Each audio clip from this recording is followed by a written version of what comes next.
I believe that I'm talking to people in the middle of a transition right now, going through a change, going through a shift. Everything's changing. Nothing is stable. Out of a controlled environment. God is taking you out of your comfort zone. There's a certain degree of uncertainty there, a shifting of systems. God's doing something new in your life. You're out of the wilderness. You're facing the promised land. You're too far into it to come out of it, but you're too far out of it to be into it. Do you know what it's like to be betwixt and between two places? I'm not here, but I'm not there. I'm not there, but I'm not over here. The Lord knows where I am. In other words, the Lord knows the way that I take, and when he has tried me, I shall come forth as pure gold. Tell your neighbor, God knows where you're at. Oh yes.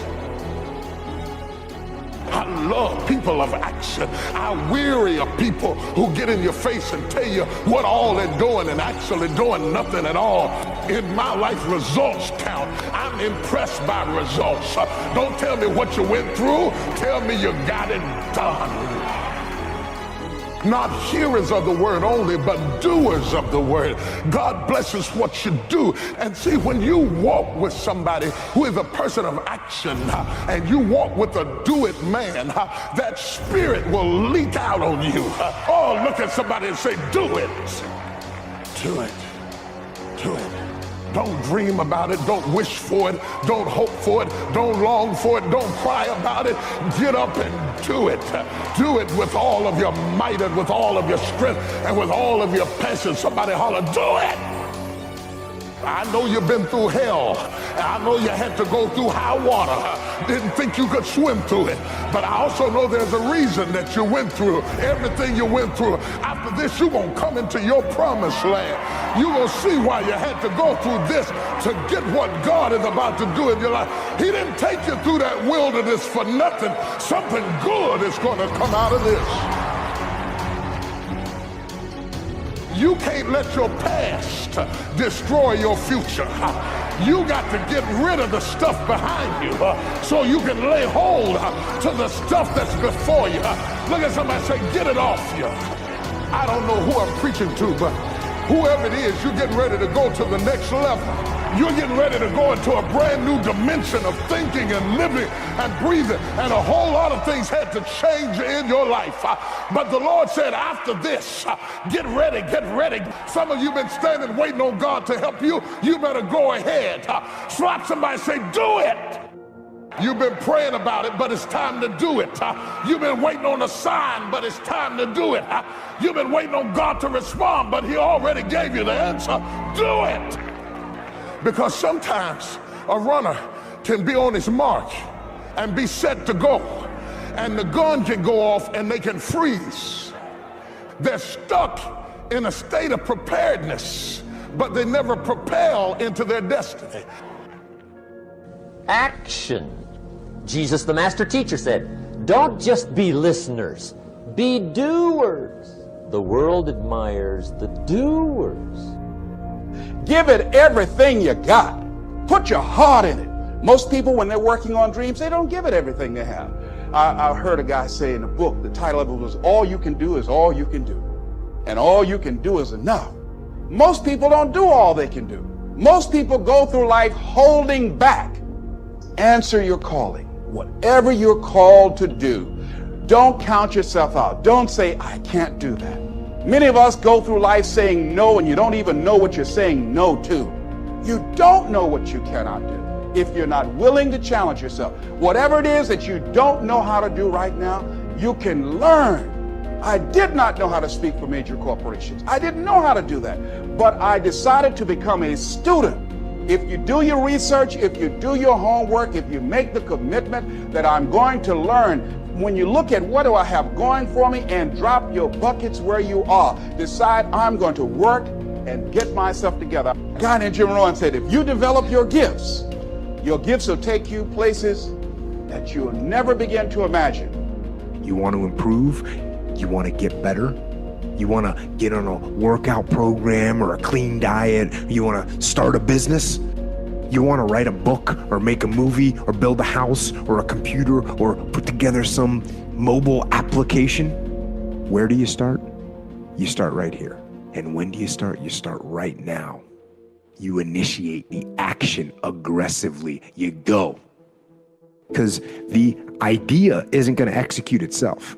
And the book isn't going to write itself. And the weights out in the gym, they're not going to move themselves. You have to do it, and you have to do it now.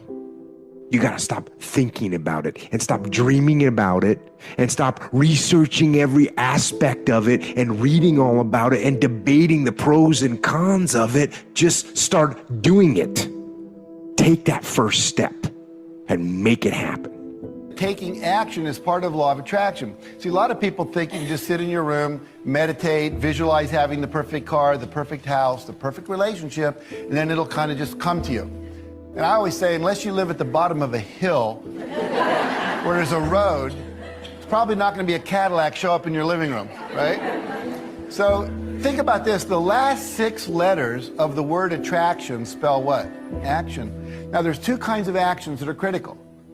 There's obvious actions. If you want a certain kind of car, you should go down and test drive it. You should find out how much it costs. You should see what it costs to maintain it. Eventually, you know, those kind of things produce car, right? Saving for it and so forth. But there are also things called inspired actions. All of a sudden, you get an inspiration to do something and you didn't know what it was. You don't have a sense of like, how is this rationally going to make sense for me to move forward in my life? I'll give you an example. A friend of mine, Dr. Ignatius Piazza, graduates chiropractic school. He wants to move to Monterey, near Pebble Beach, where the golf course is. And he gets there and he says to the local chiropractic association, I'd like to join you, I'd like you to help me get my practice started. And they said, we don't need any more chiropractors. We have 1 chiropractor for every 8 people in this area. It's too many. Now, he could have said, okay, let the external reality control his internal experience, but he didn't do that. He said, I'm going to think about this and visualize it and believe in it, and something will come that I will do. And what came to him to do was to take 6 months before he opened his office and put a pin where he wanted his office, and then concentric circles, knock on every door in every neighborhood saying, hi, I'm a new doctor in town, could I ask you a few questions? You know, I'm starting this practice, should I open from 5 till 9 in the morning, or should I be open from 5 until 9 at night for people who have 9 to 5 jobs? Which would be better? Should I advertise in this paper or that paper? Should I call it Ignatius Piazza Chiropractic or Chiropractic West? Then his last question was, if I have an open house, would you like to receive an invitation? They said yes, he wrote it down. Now, over 6 months, he knocked on 12,500 doors, talked to 6,500 people, and gathered over 4,000 names of people who said, yes, I'd like an invitation to your open house. Now, when he opened his office 6 months later in a town that did not need another chiropractor, according to the professionals, his first month in practice, he netted $72,000. In his first year in practice, his gross income was over $1 million. I was giving a talk and mentioned this story just about 5 years ago, and this happened about 25 years ago. Someone said, he knocked on my door.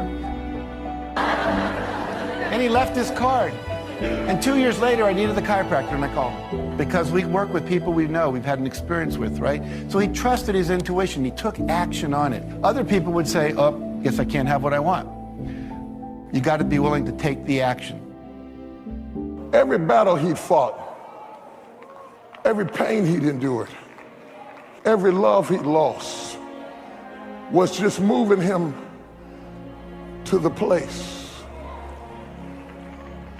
Suddenly, he understood why things had been so hard and been so long and been so tough. He said, I'm finally in the place of triumph. And that means that I've just now gotten to the place where God could perform his promise in my life. When you're in your place with God, after you've done your trimming and been on your trip, gone through all of your changes, and you understand it's your time, when you get in your place with God and you will triumph over your enemies. Listen to this, listen to this. You have finally come to a place that if you just do it, now God is going to bless you.